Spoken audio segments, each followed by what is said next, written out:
সমাসের নাম শুনলে অনেকের মাথায় চক্কর খায়। তুমি কি জানো সমাস শিখতে লাগে না ছমাস, শুধু আমার এই ভিডিওটি দেখলেই হবে। এই ভিডিওটি দেখলে তুমি জানতে পারবে কিভাবে সহজ উপায়ে উদাহরণ সহ বিভিন্ন সমাস চেনা যায়। দ্বন্দ্ব, কর্মধারয়, তৎপুরুষ, বহুব্রীহি, দ্বিগু, অব্যয়ীভাব, আরো অনেক সমাস।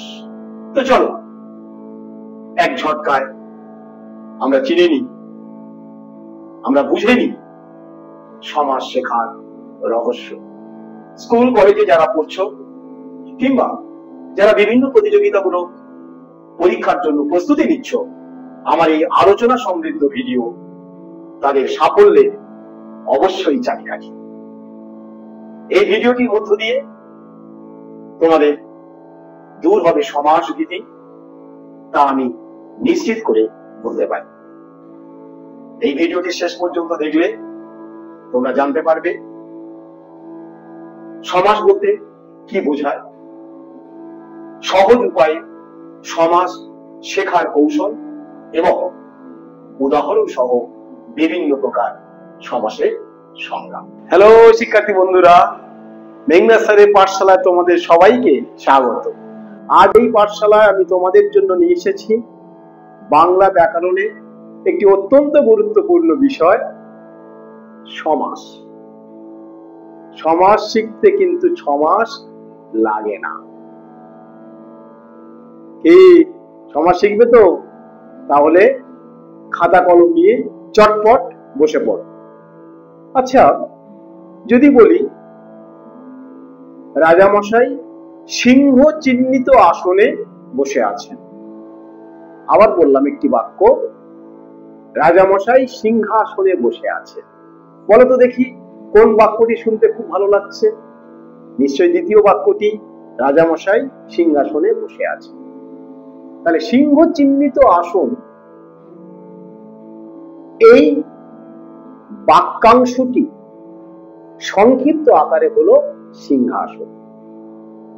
ব্যাকরণের এই ব্যাপারটিকে বলা হয় সমাস। সমাস শব্দটির অর্থ হলো সংক্ষেপ। সমাস শব্দটির অর্থ কি বললাম? সংক্ষেপ।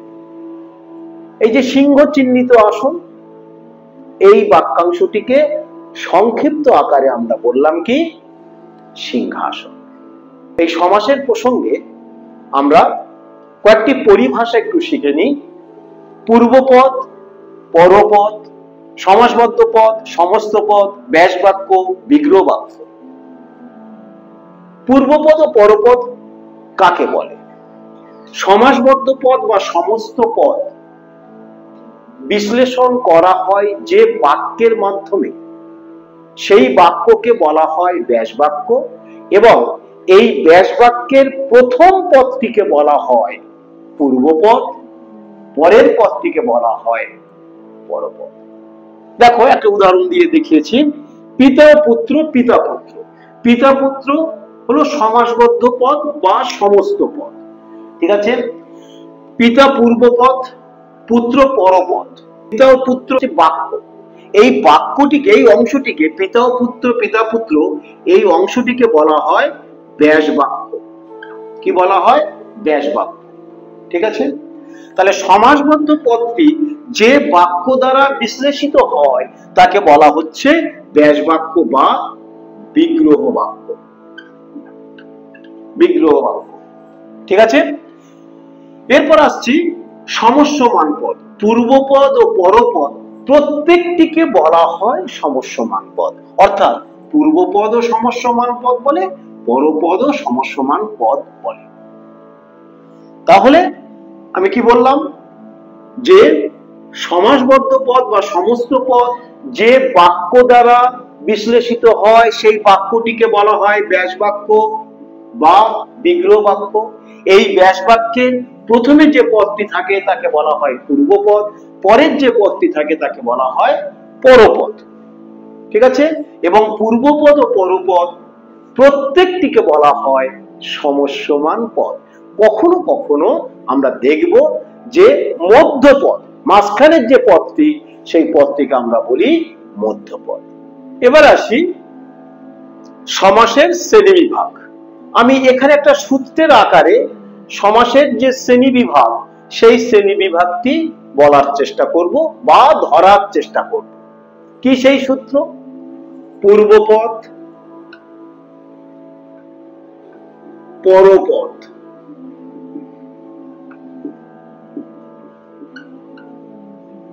সমাসবদ্ধ পদ।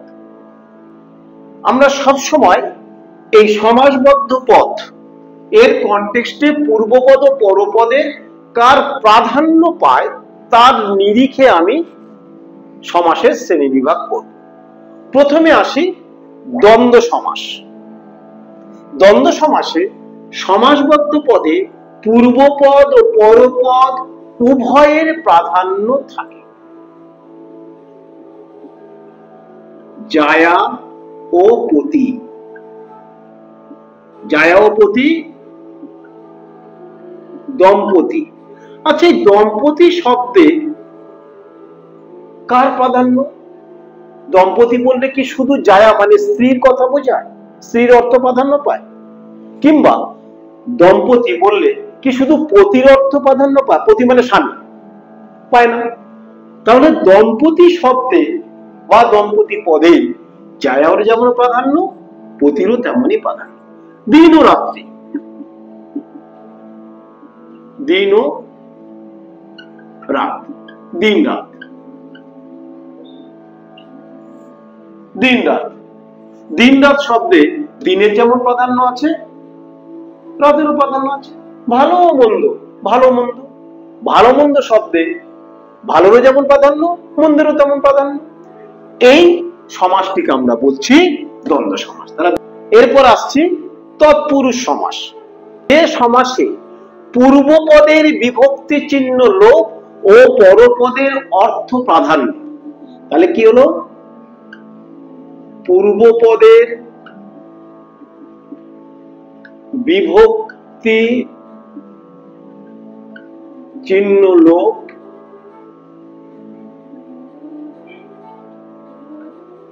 পরপদের অর্থ প্রাধান্য। যেমন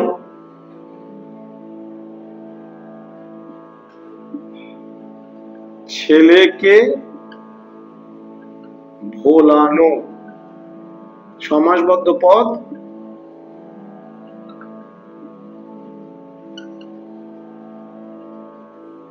ছেলে ভোলানো। এখানে দেখো পূর্বপদের বিভক্তি চিহ্ন বলতে এখানে পূর্বপদ ছেলেকে, কে বিভক্তি লোপ পেল, পরপদের অর্থ ভোলানো, পরপদের অর্থ প্রাধান্য পেল।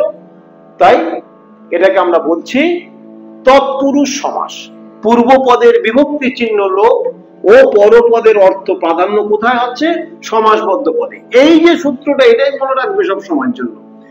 যে সমাসে পূর্বপদের বিভক্তি চিহ্ন লোপ ও পরপদের অর্থ প্রদান, পূর্বপদের বিভক্তি চিহ্ন লোপ ও পরপদের অর্থ প্রাধান্য পায়, তাকে বলা হচ্ছে তৎপুরুষ সমাস। এরপর আসছি কর্মধারয় সমাস। কর্মধারা সমাসে প্রথম হলো পূর্বপদ, পরপদ কি হবে? বিশেষ্য ও বিশেষণ, বিশেষ্য ও বিশেষণের সমাহারে গঠিত হবে। আর কি পরের অংশটা কি? পরপদের অর্থ প্রাধান্য। তাহলে কর্মধারা সমাস কাকে বলবো? যে সমাসে সমাসবদ্ধ পদে পূর্বপদ ও পরপদ বিশেষ্য বিশেষণের সমাহারে গঠিত হয় আর পরপদের অর্থ প্রাধান্য পায়, তাকে আমরা বলবো কর্মধারয় সমাস। যেমন দেখো একটা উদাহরণ দিচ্ছি, নীল যে উৎপল, নীলোৎপল। উৎপল মানে কি জানো? উৎপল মানে হলো পদ্ম। তাহলে নীলোৎপল শব্দের এই যে পদের মধ্যে এই যে সমাসবদ্ধ পদ, এই নীলোৎপল এই সমাসবদ্ধ পদে নীলের প্রাধান্য না উৎপলের প্রাধান্য? আমরা যদি বলি নীল পদ্ম, উৎপল মানে পদ্ম, নীল পদ্মে যদি আমরা বলি তাহলে আমরা আগে নীল দেখবো না আগে পদ্ম ফুলটা দেখবো? আগে পদ্ম ফুল দেখবো, তারপরে সেই পদ্ম ফুল সাদা না সেই পদ্ম ফুল নীল না লাল সেটা দেখবো। ঠিক আছে? তাহলে নীলোৎপল এই সমাসবদ্ধ পদে উৎপলের প্রাধান্য। উৎপল কোন পদ? পরপদ। এবার দেখো নীল বিশেষণ পদ, উৎপল বিশেষ্য পদ। তাহলে আমি এখানে কি বলেছি? পূর্বপদ ও পরপদ বিশেষ্য এবং বিশেষণের সমাহারে গঠিত হবে এবং পরপদের অর্থ প্রাধান্য পাবে। সেই সমাসকে আমি বলছি কর্মধারয় সমাস। ঠিক আছে? যেমন দেখো আরেকটি উদাহরণ দিচ্ছি, যিনি দেব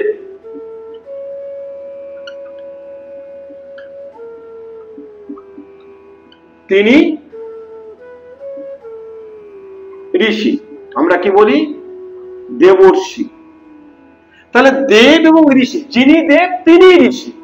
তাহলে এখানে দেবর্ষি শব্দে দেবতার প্রাধান্য পাচ্ছে না পরপদ ঋষির প্রাধান্য পাচ্ছে? ঋষির প্রাধান্য পাচ্ছে। দেবর্ষি যিনি দেব তিনি ঋষি, অর্থাৎ ঋষির প্রাধান্য। এবং দেব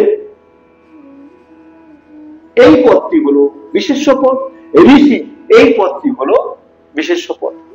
তাহলে সংজ্ঞাতে বলেছি কি? পূর্বপদ ও পরপদ বিশেষ্য বিশেষণ এবং পরপদের অর্থ প্রাধান্য কোথায়? এই সমাসবদ্ধ পদে। এই সিকোয়েন্সটা সব সময়ের জন্য মনে রাখবে, বারবার এটা বলছি, এই সিকোয়েন্সটা তোমরা সবসময়ের জন্য মনে রাখবে। পূর্বপদ পরপদ সমাসবদ্ধ পদ, সমাসবদ্ধ পদে কার প্রাধান্য? পূর্বপদ পরপদ বিশেষ্য বিশেষণে মিলিত হবে এবং পরপদের প্রাধান্য পাবে, সেটা হলো কর্মধারয় সমাস। ঠিক আছে? এরপর আসছে বহুব্রীহি সমাস। ব্রীহি মানে কি জানো? ব্রীহি মানে হলো ধান, অর্থাৎ বহু ধানের মালিক যিনি তাকে আমরা বলছি বহুব্রীহি। যে সমাসে সমাসবদ্ধ পদে পূর্বপদ ও পরপদ কারোরই প্রাধান্য থাকে না, তৃতীয় একটি পদের প্রাধান্য পায়, তাকে আমরা বলি বহুব্রীহি সমাস। তৃতীয় পদের প্রাধান্য, তৃতীয় পদের প্রাধান্য। যেমন দেখো, বিনা পানিতে যায়, বিনা পানিতে যায়, বিনা পানি। বিনা পানি মানে কি জানো? বিনা পানি মানে হলো সরস্বতী। বিনা বাদ্যযন্ত্র, পানি মানে হলো হাত। ঠিক আছে? তাহলে এই বিনা পানি বললে দেখো পূর্বপদ কি? বিনা, পরপদ কি? পানি, হাত। তাহলে বিনা পানি বললে কি বিনার প্রাধান্য পায়? ধরো বললাম বিনা পানি সরস্বতী, সরস্বতী বললে কি বিনার প্রাধান্য পাচ্ছে? না। আবার পানি মানে হাত, হাতের কি প্রাধান্য পায়? না। তাহলে দেখো বিনা পানি বললে বিনা পানিতে যার, এই যারের প্রাধান্য, যার হাতে বিনা, বিনা পানিতে যার সরস্বতী, বিনা পানি। তাহলে বিনা পানিতে আমরা বিনারও প্রাধান্য পাচ্ছি না, পানির প্রাধান্য পাচ্ছি না, যার তৃতীয় পদের প্রাধান্য পাচ্ছি। এই সমাসকে আমরা বলছি বহুব্রীহি সমাস। যেমন দেখো আরেকটি উদাহরণ দিই, 10 আনন যার, দশা দশানন, 10 আনন যার দশানন। আচ্ছা দশানন মানে কি? রাবণ, রাবণকে আমরা দশানন বলি। তাহলে দশানন বললে 10 তার কি প্রাধান্য পাচ্ছে? না। আনন মানে মাথা, রাবণ যদি দশানন বলি তাহলে কি আননের প্রাধান্য? না। 10 আনন যার, যাদের প্রাধান্য। তাই দশানন এটি হলো বহুব্রীহি সমাসের উদাহরণ। এবার এখানে চলো, যে সমাসে সমাসবদ্ধ পদে পূর্বপদ ও পরপদ কারোরই প্রাধান্য থাকে না, তৃতীয় পদের প্রাধান্য থাকে, সেই সমাসকে আমরা বলছি বহুব্রীহি সমাস। ঠিক আছে, বুঝতে পারলে? এরপরে আসছি অব্যয়ী ভাব সমাস। অব্যয়ের ভাব, অব্যয়ী ভাব, যে সমাসে পূর্বপদ অব্যয়, শুধু পূর্বপদ অব্যয় বললে হবে না, পূর্বপদ অব্যয় এবং পূর্বপদের প্রাধান্য থাকে সমাসবদ্ধ পদে, সেই সমাসকে আমরা বলছি অব্যয়ীভাব সমাস। এই অব্যয়ীভাব সমাস সাধারণত যোগ্যতা, সমীপে, সদৃশ, নৈকট্য এই ধরনের অর্থে সাধারণত অব্যয়ীভাব সমাস হয়। যেমন দেখো, কুলের যোগ্য, অনুকূল। আবার দেখো, রূপের যোগ্য সমান কি অনুরূপ। আবার সমীপে, সমীপে মানে কি বলতো? সমীপে মানে হলো কাছে। কুলের সমীপে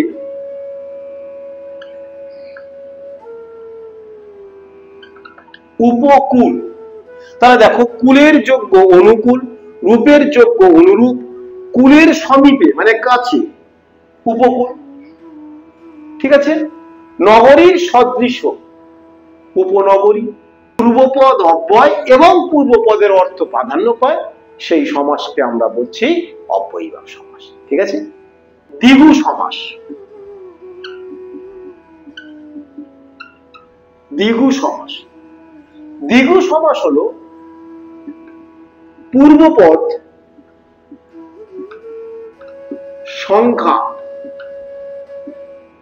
বাচক বিশেষণ,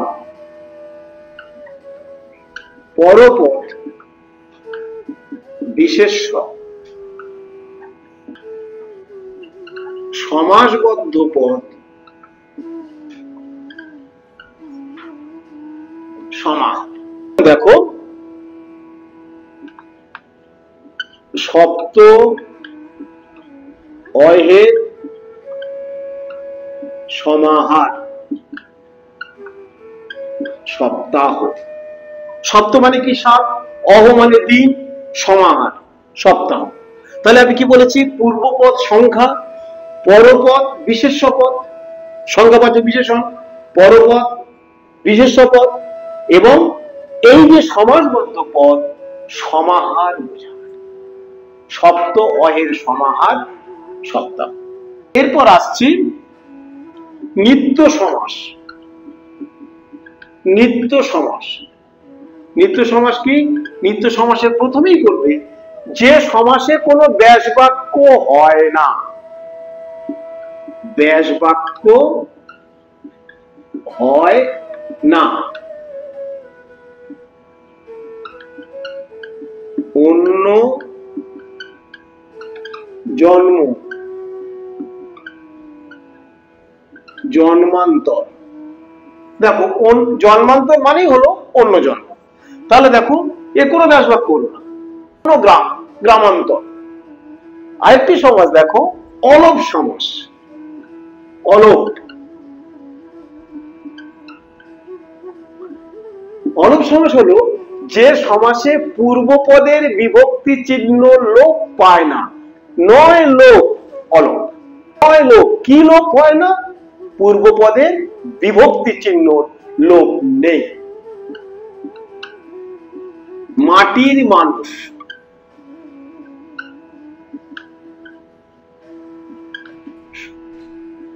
মাটির মানুষ। দেখো, মাটির মানুষ সমান মাটির মানুষ। তাহলে দেখো, কোন বিভক্তি চিহ্ন, এই যে বিভক্তি মাটি, এই বিভক্তি চিহ্ন লোপ হচ্ছে না, তাই একে বলা হচ্ছে অলোপ সমাস।